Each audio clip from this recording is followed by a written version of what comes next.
आपण पाहत आहात ॲक्शन महाराष्ट्र न्यूज।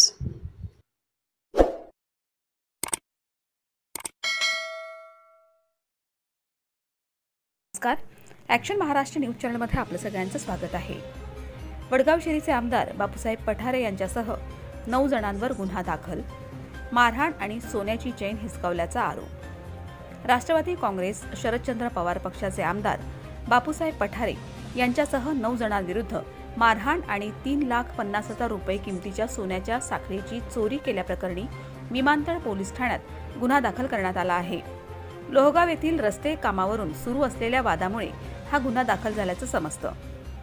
मारहाणीची ही घटना 4 ऑक्टोबर रोजी रात्री 9:30 वाजण्याच्या सुमारास लोहगाव येथील गाथा लॉन्स येथे घडली होती।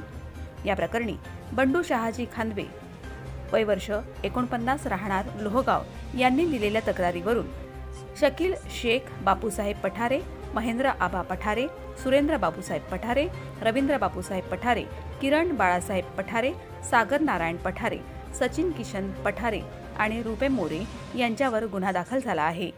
लोहगाव भागातील 31,50,00,000 रुपये मंजूर होऊनही रस्त्याचं काम थांबलं होतं।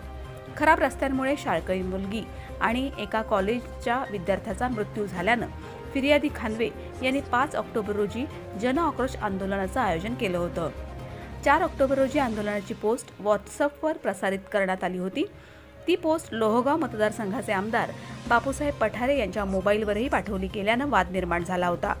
त्या रात्री सुभेदार मेजर राजेंद्र भोसले यांच्या सेवानिवृत्ती कार्यक्रमासाठी तक्रारदार गाथा लॉन्स संतनगर येथे गेले असताना आमदार पठारे यांनी आपल्या गाडीसह ते तिथे आले आणि त्यांना शिवीगाळ करत मारहाण केली।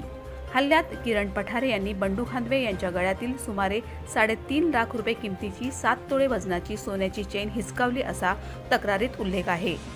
विमानतळ पोलीस ठाण्याचे सहाय्यक पोलीस निरीक्षक संतोष शिंदे यांनी तक्रार नोंदवून घेतली आहे। या पुढील तपास सुरू आहे। Action Maharashtra news, Pune.